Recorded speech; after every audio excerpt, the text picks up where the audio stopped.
Hi, it's Stu from StuTech with yet another tech tip of the day. Now, I don't know what I'm going to talk about today. Well, actually, I do because I plan these out, but I'm not going to tell you.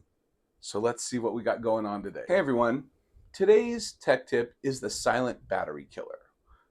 So, if you keep your laptop plugged in 24/7, 365, like I do, this might be wearing out your battery faster.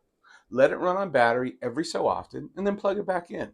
This keeps it healthy, helps it last longer, and when you really need it unplugged, the battery's there for you. Now, there are some certain battery settings that you can do while it's plugged in to not make it charge all the way. That's a different time and a different place. Or if you want to learn, give us a call. This is Stu from StuTech with today's tech tip. Have a great day. And there you have it, another StuTech Tech Tip of the day.